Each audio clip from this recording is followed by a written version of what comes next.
오늘 시편은 사실 아주 유명한 시편 중에 하나입니다. 왜 그러냐면 보통 시편들은 작가를 알 수도 있고 때로는 작자 미상도 있고 어떨 때는 공동체가 함께 부르던 시편이어서 노래를 부르는 거죠. 그들도. 그래서 진짜 작가가 누군지 모르는 거예요. 뭐 그런 것도 있었고 하여튼 누군지 알아도 사실 그냥 딱 그 사람이 어, 이런 내용으로 지었구나 하는 시편만 딱 있는 거죠. 아삽의 시, 뭐 다윗의 시.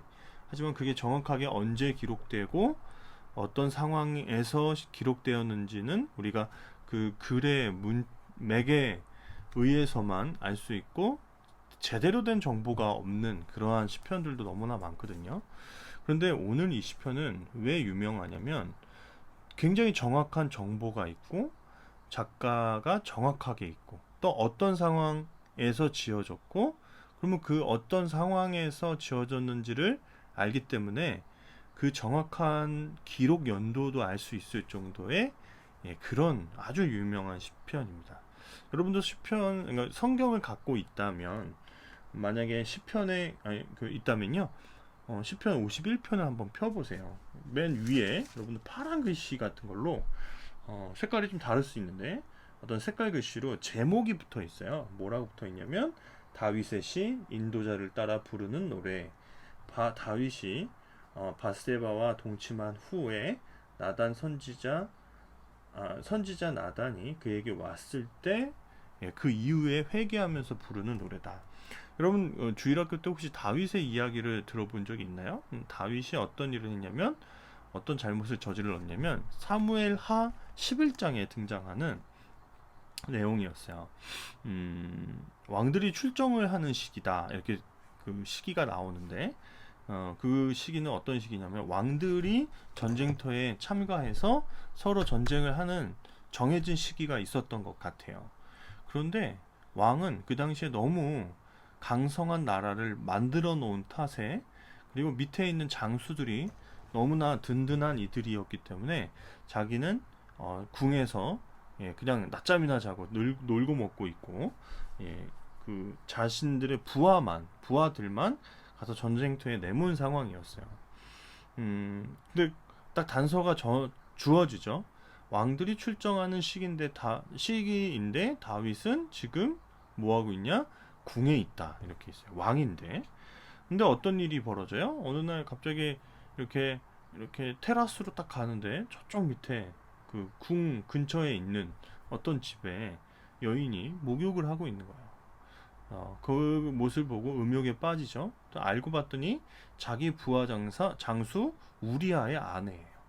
근데 왕이니까 권력이 있죠. 그래서 그 억지로 그 여인을 데려다가 잠자리를 가집니다. 그리고 아이가 잉태되었다는 사실을 알게 돼요. 그럼 어떻게 해야 되죠? 그 죄악을 감춰야 하니까 그 우리아라는 그 장수를 바세바의 남편이죠. 그를 그 전쟁터의 최전선에서 싸우다가 전사하게 만들어 버립니다. 그러니까 그렇게 하고 바세바를 자기의 아내로 취하는 그러한 패역한 부도덕한 행동을 했던 사람이 다윗이었어요. 그런데 참 놀랍게도 다윗이 그런 정말 하나님께서 원치 않으시는 그 일을 해나가고 있는데 분명히 그게 잘못된 일인지 알 텐데 알잖아요, 여러분. 우리가 사실 그게 약간 어떤 일들은 이게 잘못인지 아는데 하는 경우가 거의 100% 많을걸요, 그죠? 뭐 부모님 몰래 뭐 할 때 이거 알죠? 네, 알죠. 이게 잘못됐다라는 건 아는데 그냥 그 어떨 때는 막 그런 정도로 가고 싶지 않은 뭐 그런 마음도 우리 안에 드는 거죠. 분명히 하나님을 잘 신앙하는 다윗이었고, 그쵸?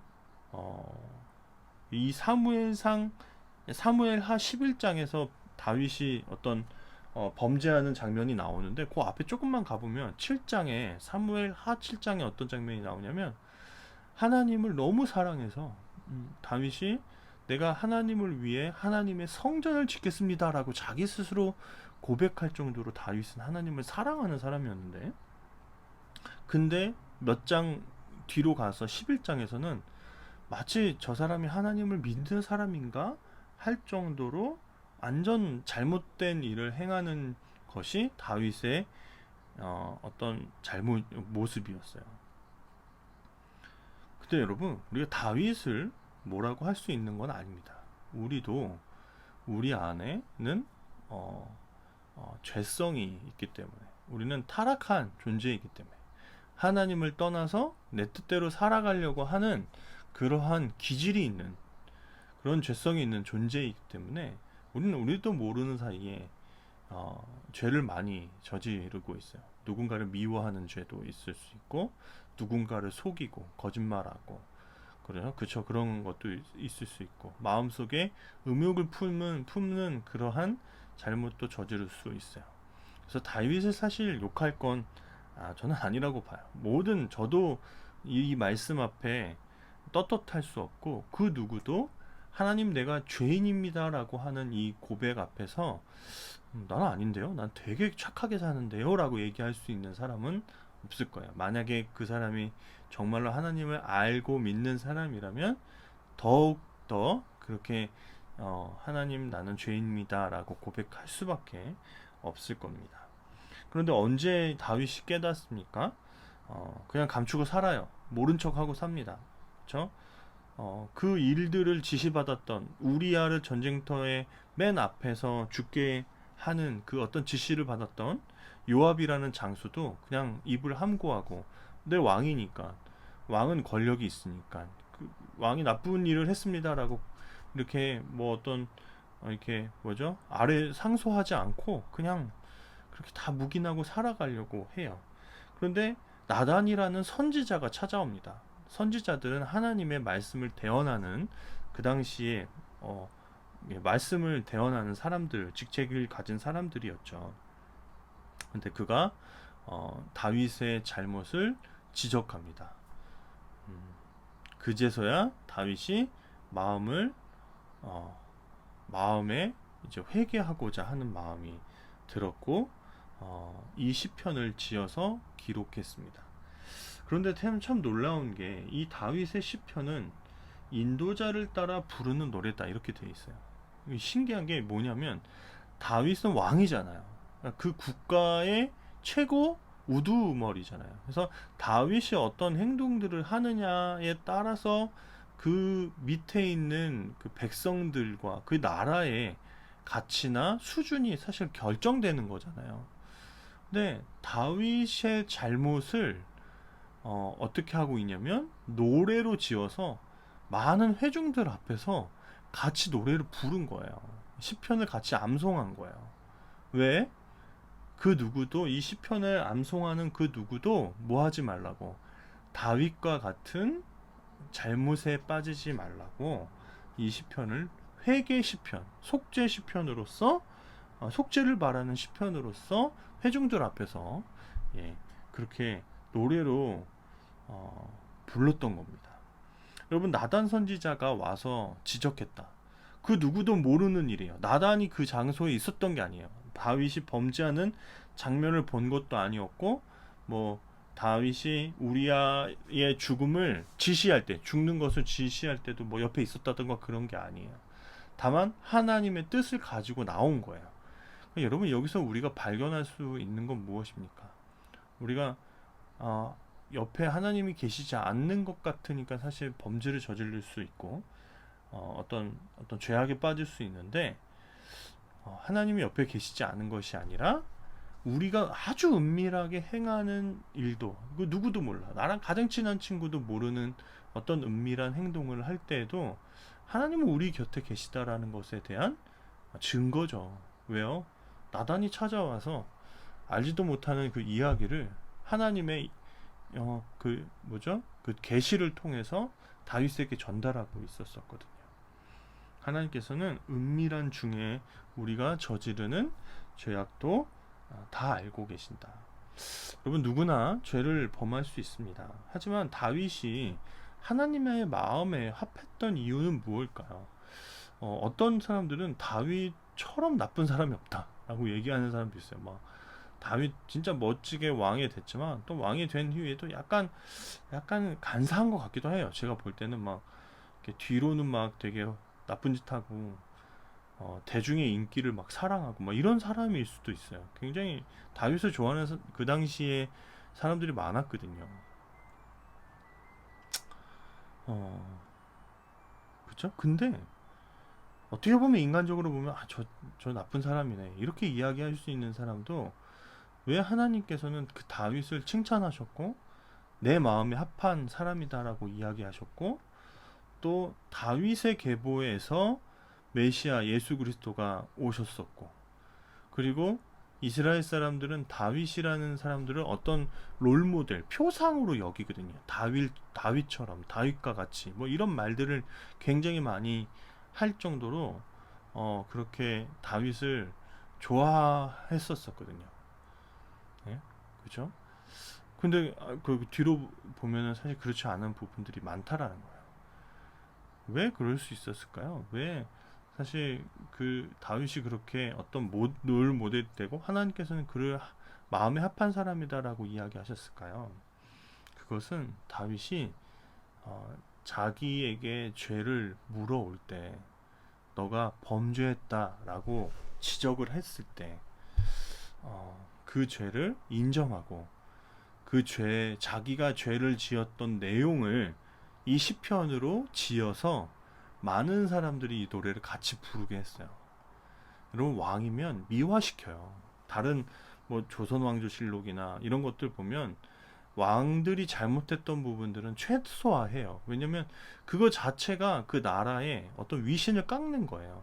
특히나 고대로 가면 갈수록 왕은 완전히 신처럼 여겨져요. 뭐 이집트 신화나 뭐, 뭐 그리스 신화나 이런 데 보면 왕이 막 하나님의 아니 뭐 신의 아들이고 막 어떻게 뭐 탄생서라도 막 완전 조작해 갖고 막 완전히 판타지 소설처럼 만들어내는 거예요. 왜? 우상화 시키려고. 뭔가 자신 비범하다라는 것을 보여주려고. 우리나라만 해도 뭐 고구려, 뭐 백제, 신라 다 아래서 나오고 막 그죠? 고조선 같은 데는 막 곰 새끼라고 그러고 말이 됩니까? 그냥 근데 그 당시에는 그렇게 이야기하면 저 사람은 비범하다. 뭔가 다르다. 우리랑은 다른 존재다라고 여겼던 거예요. 지금 웃기죠. 곰새끼네. 그럴 수 있는데 그 당시에는 그게 굉장히 비범하게 보이는 거야. 그러니까 이 세상에 많은 그 어떤 왕을 찬양하고 왕의 일대기를 기록한 역사서나 신화나 이런 것들을 보면 왕을 신격화시키고 미화시켜요. 왜요? 그렇게 미화시켜야 그 나라의 위상이 높아지는 것처럼 보이거든요. 근데 이스라엘은 사실 그 당시에 뭐 이집트나 메소포타미아나 위에 있는 그리스나 이런 나라들에 비해도 되게 작은 나라예요. 이스라엘은 뭐 어떤 역사서에 뭐 달랑 한 줄 이야기 나오고 끝나버려요. 가뜩이나 그런 작은 그 이스라엘이라는 나라가 가뜩이나 뭔가 더 미화시키고 더 신화를 만들어내고 그 이스라엘을 지키는 그 다스리는 왕을 좀 더 극대화시켜도 모자랄 판에 오히려 그 다윗의 어떤 가오를 노래로 만들어서 부르고 죄인이다, 벌레다, 뭐 이런 소리들을 해가면서 할 수 있었던 건 뭐예요? 기독교 신앙은 미화에 있지 않은 거예요. 뭔가 아름답게 포장해야 되는 거에 있지 않은 거예요. 어떤 목사님이 잘못했는데, 어떤 목사님이 잘못된 길로 가고 있는데, 주의 종이다, 뭐다라는 이유만으로 그를 감싸고 잘하고 있습니다. 라고 그래도 말씀은 좋잖아요. 막 이러면서 어떤 감싸는 것이 진짜 옳은 것이 아니라 있는 그대로의 모습을 드러내고 죄가 있으면 죄가 있다고 이야기하고 하나님 앞에 회개하는 모습이 하나님 마음에 합했던 거예요. 다윗뿐만 아니라 그 누구도 사실 이런 모습으로 서야 해요. 나의 죄가 있다면 하나님께 철저하게 고백을 하고 하나님은 내 죄가를 아십니다. 그런데 하나님, 여기에 보면은 5절에 이렇게 돼 있죠.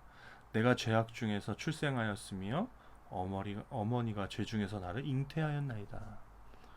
보소서, 주께서는 중심이 진실함을 원하시니, 막 굉장히 어떤 힘이 있고 되게 잘나고 뭐 탤런트가 많고, 그쵸, 재능이 많고 이런 걸 원하시는 게 아니라, 하나님은 중심의 진실함을 원하시는 분이시다. 그래서 내게 지혜를 은밀히 가르치시리이다. 그렇죠? 뭐 이런 표현들이 있어요. 자, 그래서 여러분, 우리가 이 시편을 늘 기억하고, 하나님, 내가 하나님 앞에 멀어졌을 때, 또 하나님 앞에 어떤 죄악들에 빠졌을 때 철저히 하나님 앞에 회개하고, 있는 나의 죄악된 모습 그대로를 고백하면서 나올 수 있어야 합니다. 그래서 여러분, 이 시편 꼭 기억하시고, 하나님과 다시 그 멀어졌던 어떤 그 관계를 회복하는 그런 연결 다리로 이 시편을 묵상하셨으면 좋겠습니다. 여러분, 코로나 시간들 잘 이겨내시고, 우리 다음 주부터는 이렇게 하지 않고요, 나들목에서 우리 선생님들과 모여서 라이브로 예배를 송출하려고 합니다. 그래서 여러분도 그 라이브 예배에 꼭 동참하시면은 감사하겠습니다. 여러분, 방법은 제가 문자로 보내드리겠습니다. 내일 또 복된 하루, 즐거운 주일, 하나님 앞에 신실하게 예배하는 하루 되셨으면 좋겠습니다. 감사합니다.